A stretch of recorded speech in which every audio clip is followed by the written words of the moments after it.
Welcome to Kindle English Podcast, your cozy space to learn, grow, and speak confidently. Hey. Welcome back to Kindle English Podcast on YouTube. I'm so glad you're here today because honestly, this episode, it's one I've been wanting to make for a very long time. And I can confirm that because Hazel has literally brought this up in 3 different conversations over the past month. 3, Hazel. I was starting to think you had a personal vendetta against the word yes. Okay, fair point. But here's the thing, Finn. I want you to really sit with this question for a second. What if every single time you say yes to something you don't actually want to do, you're quietly, almost invisibly, saying no to your own life? That's okay. That actually hit differently than I expected. Right? Because we've been taught, especially in the UK, honestly, and very much in the US too, that saying no is rude. It's selfish. It's almost like a social crime.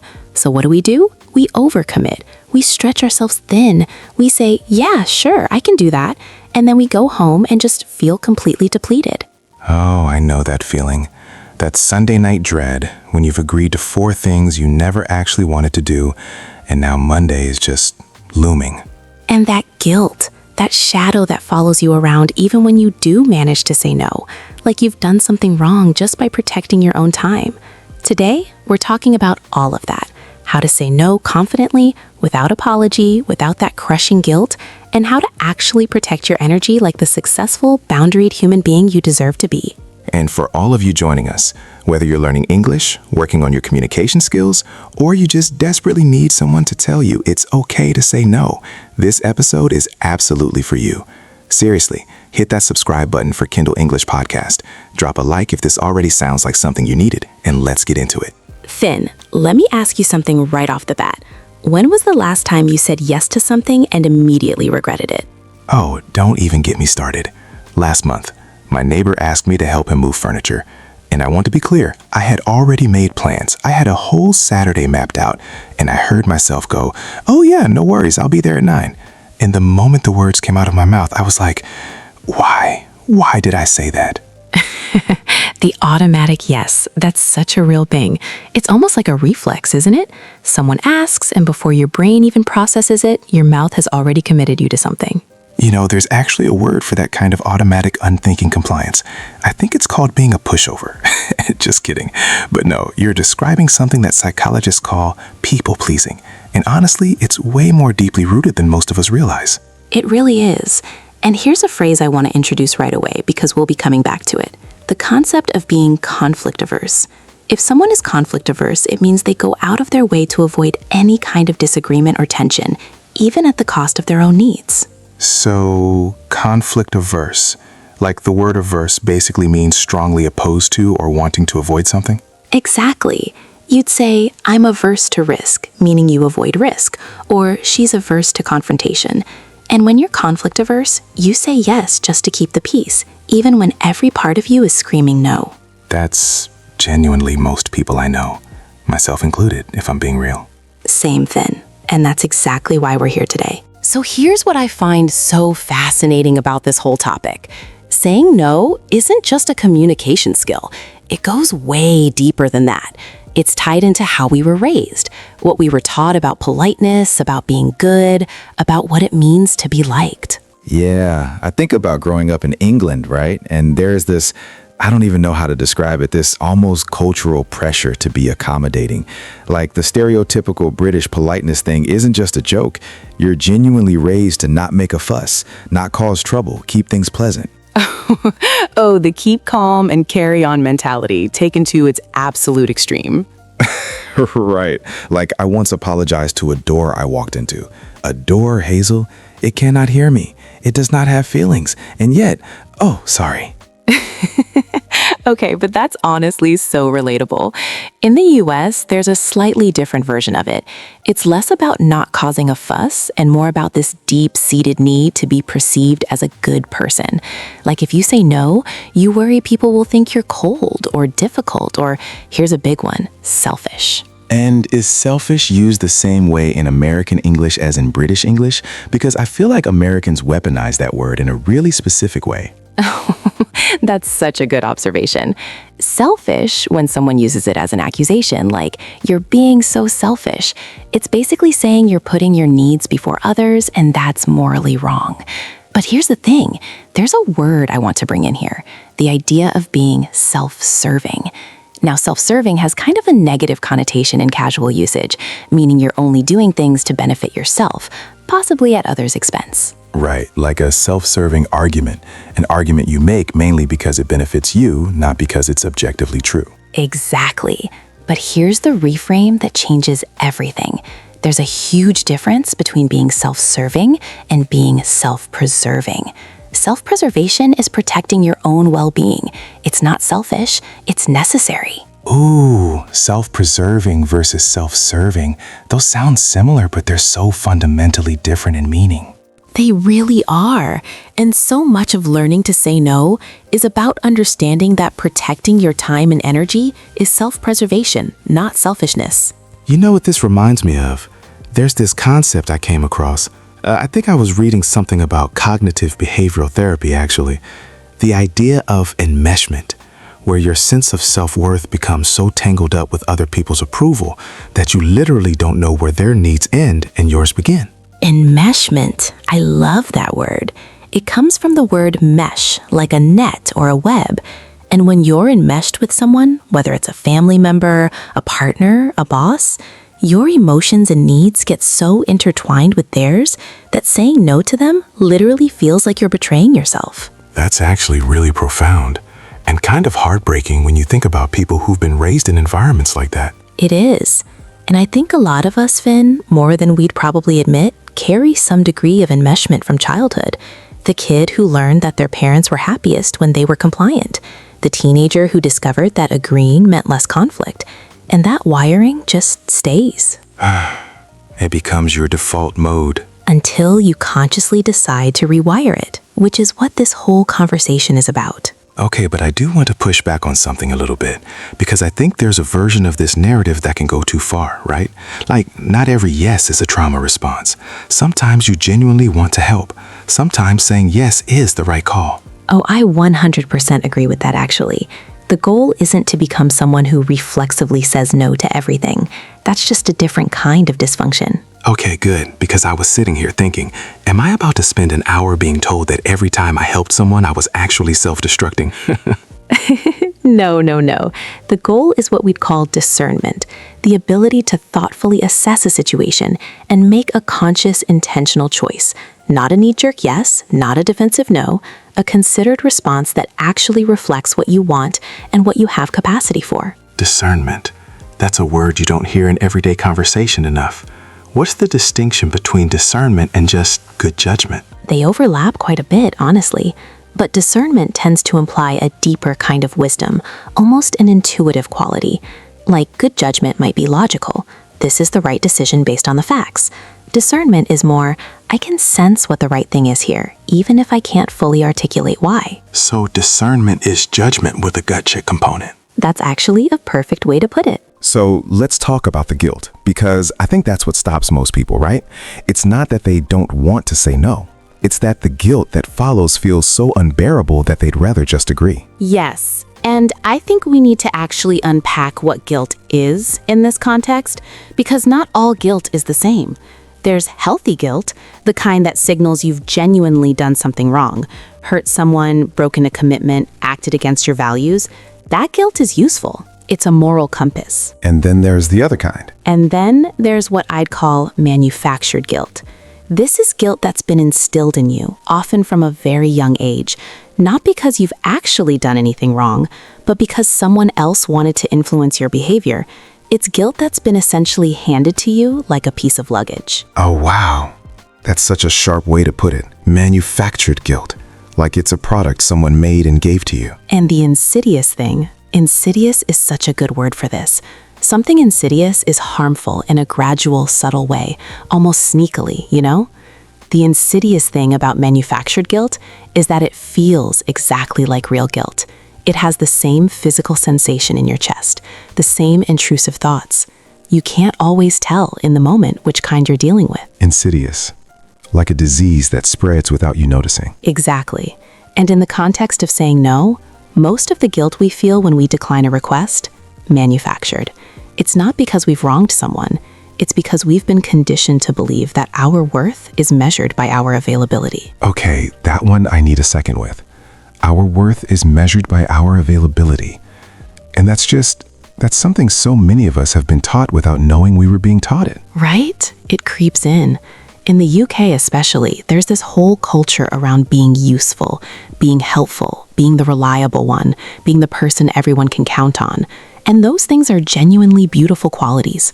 But when your identity becomes so fused with being useful that you can't say no without feeling like a failure, that's when it becomes a problem. I had a manager, this was when I worked in London, who would say, I need someone who can really go above and beyond every single time he had an unreasonable request. And every time he said it, half the team would immediately volunteer because nobody wanted to be the one who didn't go above and beyond. That's such a classic manipulation tactic, framing a boundary violation as a character test. Character test. Yeah. Like if you say no, you're demonstrating that you're not a team player, you're not dedicated enough, when really you're just demonstrating that you're a human being with limits. And here's where I want to bring in a term that's really useful: emotional labor. Emotional labor refers to the effort of managing your own feelings, often to meet someone else's expectations. And it's exhausting in a way that's very hard to see from the outside. Is that different from just working hard emotionally? Slightly. Emotional labor specifically involves this performance aspect, pretending to feel fine when you don't, managing your expressions and reactions to keep other people comfortable. A customer service worker who smiles all day, even when customers are rude, that's emotional labor. And saying yes when you mean no, that's a form of emotional labor too. You're performing willingness. And you're paying for it. That performance comes at a real cost. It does. And recognizing that it is labor, that it takes something from you, is the first step toward understanding why boundaries matter. You know, I'd actually love to hear from our listeners on this one. Have you ever been in a situation where saying yes cost you more than saying no would have? Drop it in the comments. I'm genuinely curious what you guys have experienced. We read every single comment. Okay, so we've been throwing around the word boundaries already, and I want to actually give it some real substance, because I think it's one of those words that gets used so much, it kind of starts to lose meaning. Like self-care. Self-care started out as this genuinely radical idea about protecting your mental and physical health, and now it's a bath bomb. A bath bomb and a face mask, yeah. Boundaries is going the same way. It's becoming a bit of a buzzword, which is unfortunate because it's actually describing something incredibly specific and important. So define it for us properly, Hazel. What is a boundary? A boundary is essentially a limit that you establish around what you will and won't accept in your interactions with others, in terms of your time, your energy, your emotional bandwidth, your body, your values. And crucially, it's something you decide and communicate. It's not something you negotiate with other people. You set your own boundaries. Right. And I think a lot of people confuse boundaries with ultimatums. Like, if you do X, I'll do Y. That's an ultimatum. A boundary is more like, this is what I'm available for, and this is what I'm not. That is such a clean distinction. Boundaries are about what you will do or won't do. They're not about controlling someone else's behavior. So you need to stop doing that is an ultimatum, but I won't be available when you call me at midnight for non-emergencies is a boundary. Perfectly put. And notice the language shift there. I won't versus you need to. Boundaries are first person.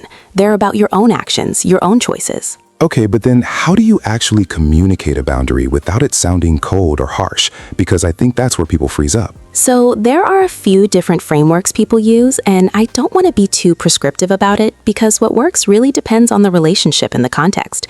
But one that I find genuinely useful is what's sometimes called the acknowledge, decline, redirect structure. Okay, break that down. So acknowledge means you briefly recognize the request or the person's need. You're not dismissing them. Something like, I can see this is important to you. Then decline. You say no, clearly, but without excessive explanation or apologizing. And then redirect. If appropriate, you offer an alternative or suggest another path forward that doesn't involve you violating your own limits. So it's not just a wall. It's more like a conversation with a clear direction. Right. You're not slamming a door. You're gently but firmly closing one. And when it makes sense, pointing toward another one. I love that metaphor. You're not slamming the door, you're closing it firmly with good manners. Very British of you, Finn. I contain multitudes, Hazel. Don't put me in a box. Okay, let's do a quick role play of this actually, because I think it's way easier to understand when you hear it in action. Finn, you're going to be someone asking me to stay late at work on a Friday, and I'm going to set a boundary. Ready? Hey, I know it's almost 5 o'clock, but we really need someone to stay and finish the Henderson report tonight. Any chance you can do that? I understand the Henderson report is urgent, and I want to make sure it gets done well. I'm not able to stay late tonight. I have a commitment this evening. I could come in 30 minutes early on Monday and have it done by 9, or we could ask if Marcus is available tonight. Would either of those work? And scene. See that? She acknowledged the urgency. She declined without apologizing for having a life, and she redirected with 2 concrete options. Nobody got hurt? And here's what I want you to notice. I didn't say, I'm so sorry, I really wish I could, I feel terrible, maybe I can try. None of that hedging. Hedging, by the way, means softening something so much that your actual message gets buried under layers of apologetic language. I am a chronic hedger. I'm not sure if this is a good idea, but maybe, possibly, if it's not too much trouble, by the time I finish the sentence, I've basically said yes. Hedging is so deeply ingrained in polite English, both British and American, but it can completely undermine your ability to communicate clearly. Is it different in British English versus American English? Because I feel like Brits hedge way more. Oh, definitely. In British English, there's this beautiful, and I say beautiful loosely, art form of saying no while making it sound like yes. That's a very interesting idea, and we might certainly consider exploring that possibility further in due course. Means absolutely not. I've been in meetings like that. You walk out thinking you've been approved, and you haven't. Whereas in American English, it tends to be slightly more direct, though still softened. That doesn't really work for me right now, but let's revisit. That's the American version of the same no. Both cultures using entirely different flavors of polite evasion to avoid the one syllable they actually need to say. N-O. Just 2 letters. It's remarkable how hard they are to say. Okay, so this is the part I know our listeners have been waiting for. Actual language, actual phrases. Because knowing that you should say no is very different from knowing how to say it in English. And this is where I want to be really specific. Because there are a few go-to phrases that can become genuinely transformative if you internalize them, like if you practice them enough that they become automatic responses. So we're basically reprogramming the automatic yes with an automatic something else? Exactly. And one of my favorites, and this is so simple but so underused, is let me get back to you on that. 4 of the most powerful words in the English language when it comes to boundaries. Because you're not saying no, but you're also not saying yes. You're buying yourself time to actually think. And time changes everything. Because most people say yes impulsively, in the moment, when the social pressure is highest. Give yourself 24 hours, and you'll often find that the yes becomes a much clearer no. In the UK, that phrase has a very specific social function, actually. I'll let you know, or I'll get back to you, is essentially a soft no in British social culture. Most people understand that if someone says, let me get back to you, the odds of a yes are not high. So in British English, I'll get back to you is already doing the work of a no without technically being one. Pretty much. It's deniable commitment. You've left the door slightly ajar so nobody has to feel the sting of rejection, but everyone knows the door is basically closed. I find that genuinely fascinating. Because in American English, I'll get back to you is usually taken at face value. People assume you actually will. So the cultural interpretation is really different. What are some other phrases? Ones that are more direct. Okay, so there are a few categories. There's the no with appreciation, like, that sounds really lovely, but I'm going to have to pass. The phrase pass is interesting. To pass on something means to decline it, usually politely. It's a very natural American English way of saying no without any harshness. I'm going to have to pass. Yeah, that feels clean. Not apologetic, but not cold either. Then there's the no with a reason, but without over-explaining. And this one is tricky because there's a real trap people fall into, which is what we call jading. Jade stands for justify, argue, defend, explain. And when you jade, you think you're being considerate, but you're actually opening the door for negotiation. Oh, that's a really useful acronym. JADE. So the more you explain and justify your no, the more you're essentially inviting someone to poke holes in your reasoning? Exactly. You don't owe anyone a detailed explanation for saying no. You can give a brief, genuine reason, I have a prior commitment, or I need to rest this weekend, and that's enough. Full sentences, no essay. I have so been guilty of jading. Like, I'll say no to something and then immediately start explaining in such exhaustive detail that the other person ends up feeling sorry for me instead of accepting the no. And then sometimes the explanation is so complex and so full of caveats that they think there might be wiggle room somewhere in there. Ah, yes. Oh, well, if it's just that night that's the problem, what if we moved it to? Exactly. Whereas if you just said, I'm not available, full stop. There's no wiggle room. There's nothing to negotiate. Is this where assertiveness comes in? Because I feel like that word gets thrown around, but I'm not sure people always understand what it actually means. Assertiveness is the ability to express your needs, feelings, and opinions clearly and directly, while still respecting others. It sits in the middle of a spectrum. On one end, you have passivity, where you suppress your needs entirely. On the other end, aggression, where you express your needs with no regard for anyone else. Assertiveness is the balanced middle. Impressive. Passive, assertive, aggressive. And most people who struggle with saying no are sitting way over on the passive end. Right. And the goal isn't to swing all the way to aggressive. People confuse assertiveness with aggression all the time. Assertiveness still sounds warm and respectful. It's just clear. Can you give me an example of the same situation handled passively, aggressively, and assertively? Ooh, good challenge. Okay, same scenario. Your friend asks you to help them move apartments this weekend. Passive. I guess I could try. I have some stuff going on, but if you really need me, I suppose. Aggressive. I can't believe you're asking me this on such short notice. I have my own life, you know? Assertive. I can't help this weekend, but I hope the move goes really smoothly. Let me know if you need anything else down the road. The contrast is so clear. And the passive one, that's basically a yes wrapped in suffering. You're going to show up and resent every box you carry. And the assertive one leaves no confusion. It's kind, it's warm, it wishes them well, but it's a no. I feel like if I just memorized that assertive formula, clear no, genuine warmth, no unnecessary extras, I'd be set. That's literally the recipe, Finn. Okay, here's where it gets complicated though. Because setting a boundary with a stranger at work is one thing. Setting one with your mom, your best friend, someone you've known for 20 years, that's a completely different terrain. Oh, absolutely. And I think this is where a lot of people, even people who have done a ton of personal development work, still struggle. Because the closer the relationship, the higher the stakes feel. I had this experience with a really close friend, and I want to be careful not to make it sound like I'm dragging him. But there was a period where he was going through a hard time, and he would call me like every single day, multiple times. And I wanted to be there for him. I genuinely did.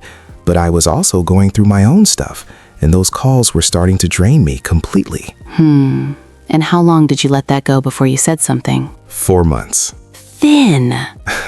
I know.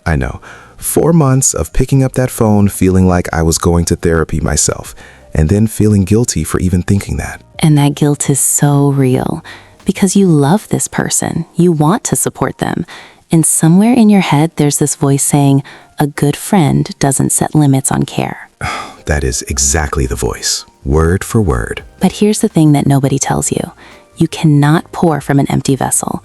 That's an expression that means if you've given everything you have nothing left to offer. And if you run yourself dry trying to be everything to someone, you'll eventually hit a wall where you resent them, pull away, or just completely burn out. And ironically, that outcome is way more damaging to the friendship than having one honest conversation. There's actually a term in psychology, compassion fatigue. It was originally used to describe burnout in healthcare workers and first responders, but it absolutely applies to regular relationships too. Compassion fatigue is when you've been so emotionally available for others for so long that you start to feel numb, depleted, even resentful. Not because you're a bad person, but because you've depleted your own reserves. And ironically, that outcome is way more damaging to the friendship than having one honest conversation. Compassion fatigue. I hadn't connected that to everyday relationships before, but that makes complete sense. And I think what makes it particularly hard to recognize is that it sneaks up on you slowly. It's insidious, right? There's that word again. It's gradual. You don't notice you're fatigued until you've completely hit a wall. So what did you do? How did you eventually handle the situation with your friend? I had an incredibly awkward conversation. I said something like, I want to be here for you, and I've realized I need to be honest about what I can sustainably offer. I can give you one long call a week where I'm fully present, rather than daily calls where I'm depleted. And I was terrified. How did he react? Relieved. He was actually grateful. He said he hadn't realized how much he was leaning on me, and he felt embarrassed. And our friendship got better after that. More intentional. That's such a beautiful outcome. And it's so often what happens when you have these conversations from a genuine caring place, rather than from frustration or resentment. And that's the thing, isn't it? When you frame it right, I want to be here for you in a way that's sustainable. It doesn't feel like rejection. It feels like care. There's a phrase I want to bring in here. Reciprocity. Reciprocity in a relationship means that both people are giving and receiving support in a relatively balanced way. It doesn't have to be perfectly equal at all times. In a good relationship, sometimes one person needs more for a while. But long-term imbalance, where one person is always the giver and one is always the taker, that's a recipe for resentment. Reciprocity. And when you set a limit on what you can give, you're actually restoring the possibility of reciprocity, because a depleted person can't reciprocate anything. Beautifully put, Finn. I want to put that on a poster. Finally getting the credit I deserve on this podcast. Don't push it. You know what? You said no to that. Look at that growth. I'm practicing in real time. But honestly, I'd love to know from our listeners, have you ever had a difficult conversation like this that ended up strengthening a relationship? Tell us in the comments, really, because I think those stories are so encouraging for people who are scared to have theirs. Okay, but let's be real. Not every conversation ends like yours did with your friend. Sometimes when you say no, people don't react graciously. They push back, they guilt trip you, they make you feel like you're the problem. Oh, for sure. And I think it's important to be prepared for that, because if you're not, the first time someone reacts badly to your no, you'll think you did something wrong and immediately backtrack. Right. And there are a few classic responses people give when you set a boundary that are worth naming, because just recognizing them for what they are makes them so much easier to handle. Let's hear them. First one, the guilt trip. This is when someone responds to your no by making you feel responsible for their distress. Oh, I guess I'll just figure it out on my own, said with maximum martyr energy. Ah, the classic. Heavy sigh, slight downward gaze, the weight of the world seemingly placed on their shoulders. It's designed to activate your guilt so that you reverse your decision.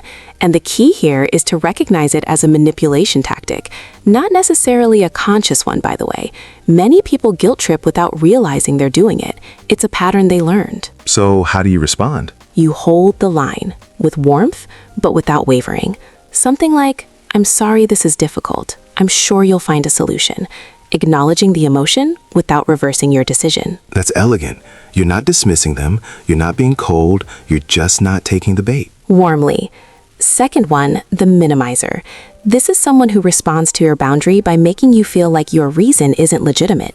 It's only a couple of hours, or I don't see why that's such a big deal. Oh, that one gets me, because it immediately puts you in the position of defending yourself, right? Like suddenly you have to justify why your time or energy is worth protecting. And this is where jading becomes the trap. Because the moment you start explaining why it is a big deal, you've accepted their framing, that your no needs to be proportionate to the request to be legitimate. And it doesn't. You don't need to earn your no. You don't need to earn your no. That's worth repeating. Third one, and this is maybe the most psychologically sophisticated, the DARVO. It stands for deny, attack, reverse victim, and offender. It's when someone responds to being told no by acting like you have done something wrong to them. Oh, wow. I didn't know there was a term for that, but I've absolutely experienced it. It shows up like this. You set a limit, and suddenly they're upset with you for being distant or cold or changed. You're now the one who needs to make amends for having expressed a need. And if you don't know that this is a manipulation pattern, it's completely disorienting. Because now you're not dealing with a no. You're dealing with a relationship crisis that you apparently caused. Exactly. And the response there is similar. You hold your position, you don't escalate, and you don't accept responsibility for feelings you didn't cause. You can say, I hear that you're frustrated. My decision isn't changing. Short, clear, no dramatics. There's a phrase I've heard, a no is a complete sentence. What do you think of that? Because I love the sentiment, but I think in practice it can come off pretty blunt. I think it's a great principle, even if the delivery needs calibrating for different relationships. The core truth of it, that no is a valid, complete response that doesn't need a mountain of justification, is important, especially for people who have spent years over-explaining. So no is a complete sentence, but you can add a polite cushion around it depending on context. It's like the no is the core of the planet, and the warmth is the atmosphere around it. That might be the most poetic metaphor for boundary setting I've ever heard. I have my moments. Okay, I want to shift the energy a little bit here because I think there's a really powerful reframe that makes saying no feel completely different. And it's this: every time you say no to something, you're saying yes to something else. Explain that more. So when you say no to staying late at work, you're saying yes to an evening with your family. When you say no to that social event you're dreading, you're saying yes to rest and recovery. When you say no to a commitment that doesn't align with your values, you're saying yes to your integrity. So the no isn't the end of the sentence, it's the beginning of a different, better one. Exactly. And I think this is where people who are successful, and I mean successful in the broad sense, fulfilled, healthy, grounded, approach their time differently. They don't experience no as a loss. They experience it as a redirection toward what genuinely matters. There's a concept I've come across, opportunity cost. It's an economics term, actually, but it applies so well here. Opportunity cost is the cost of what you give up when you choose one thing over another. Right, so every yes has an opportunity cost. When you say yes to something, you're implicitly saying no to everything else you could have done with that time and energy. Most people never think about it that way. So you're always saying no to something. The question is whether you're being intentional about what you're saying no to. That's the whole game right there. Are you consciously choosing what to sacrifice, or are you letting other people's requests make that choice for you? I feel like I've been letting a lot of people make that choice for me without even handing them the ballot. Exactly. You didn't give them a ballot. They just showed up and started voting on your calendar. Casting ballots in my schedule that I never agreed to hold an election for. And here's something that I think is genuinely liberating. And this connects to something we were saying earlier about discernment. When you start practicing saying no, something shifts. Your yes becomes more meaningful. If you say yes to everything, your yes means nothing. But when people know you say no when you mean no, they know that when you say yes, you really mean it. So a selective yes is actually a stronger yes. So much stronger. People who respect you actually prefer that. They'd rather know you're genuinely committed than have you show up half present and resentful. You know, that reminds me of what you said earlier about emotional labor, about the cost of performing willingness. And this is the flip side of that.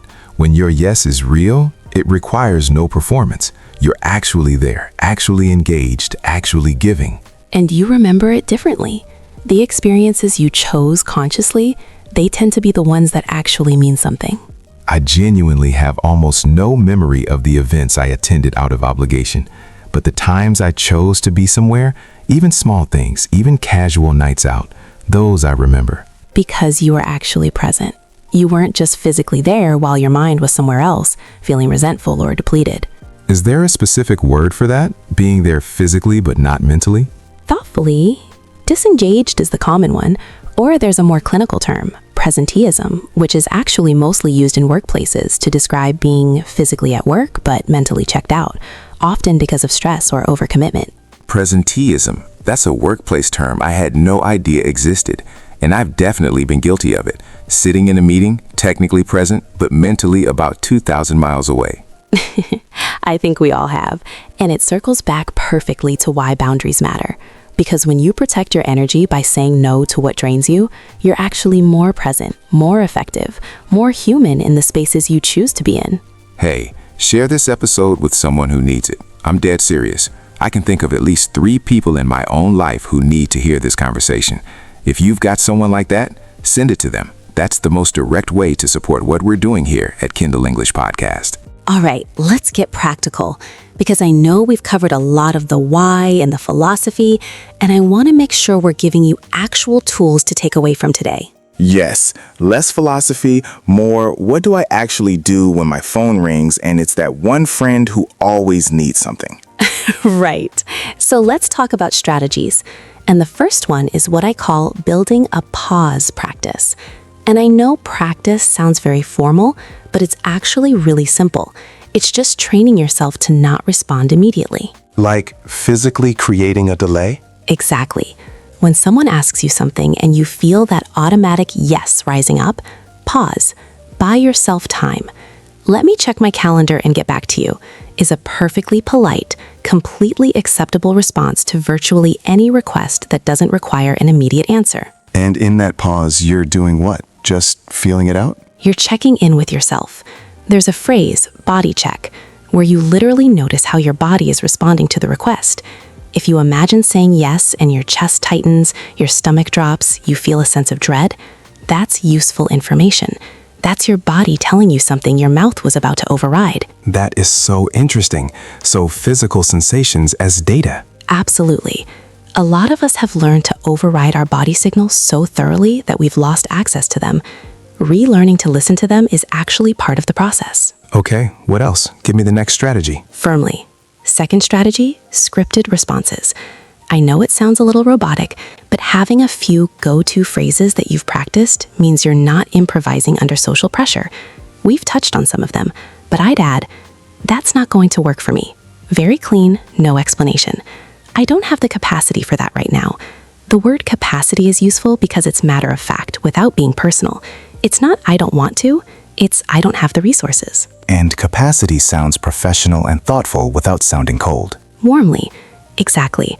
Another one I really like, I'm honoring a prior commitment. And the prior commitment can be a commitment to yourself. It doesn't have to be a meeting or an appointment. If you've committed to resting on Sunday, that is a prior commitment. Impressed. Honoring a prior commitment. That's strong language. You're using the word honor, which implies integrity and respect. It frames your no as you keeping a promise rather than refusing a request. That's a really nuanced read of it, and absolutely right. The language you use to frame your no affects how it lands, both for the person receiving it and for you internally. What about in writing? Because I think a lot of people also struggle with saying no in texts or emails. Ooh, this is its own art form, and there are a few things that help. One, don't over-apologize. Unfortunately, I'm not able to attend is cleaner than, I'm so incredibly sorry, I feel terrible, I wish I could make it work. The second apology undermines the first one. It's like apologizing and then apologizing for apologizing. 2, be definitive. I won't be able to is stronger than I might not be able to. If you're not going to do it, don't leave phantom hope in the language. And 3? And 3, keep it brief. In written communication especially, a long explanation feels like you're defending yourself. A short, warm decline feels confident. Compare, due to the fact that I have numerous other obligations this week and given that I've already overextended myself on several other commitments, I'm afraid I won't be in a position to, versus, I won't be able to make it this time, but thank you for the invite.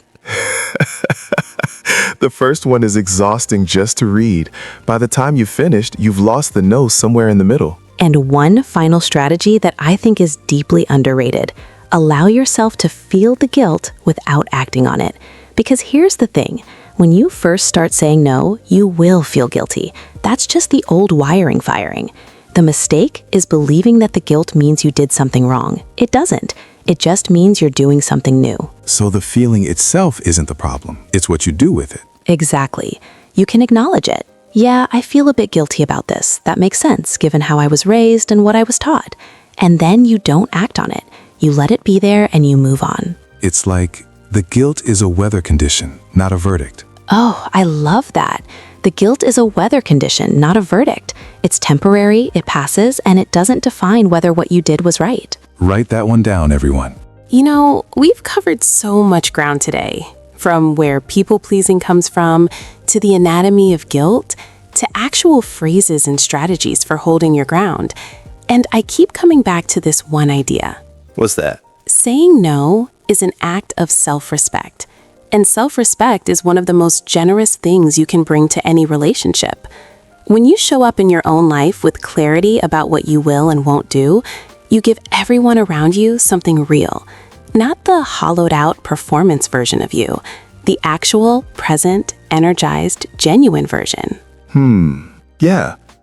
I think the shift I've had today, honestly just having this conversation, is realizing that the discomfort of saying no is temporary, and the cost of not saying it is long-term. And I think the vocabulary we've talked about today, whether it's being conflict-averse, emotional labor, discernment, compassion fatigue, reciprocity, presenteeism, all of these words give you a framework to understand your own patterns.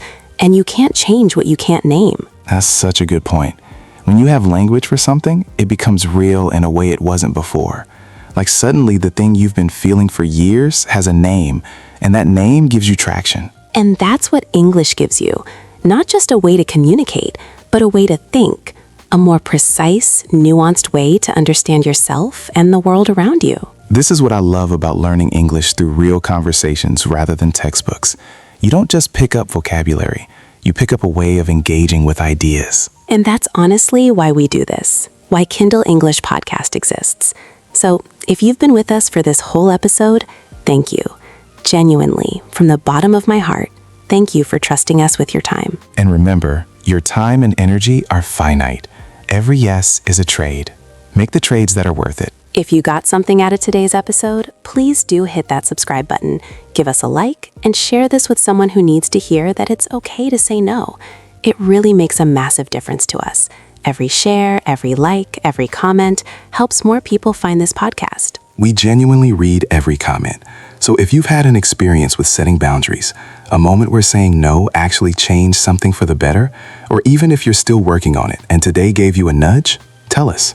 We want to hear it. We'll see you in the next episode of Kindle English Podcast. Take good care of yourselves. And remember, no is a complete sentence, but you're also allowed to add, because I have plans with my couch.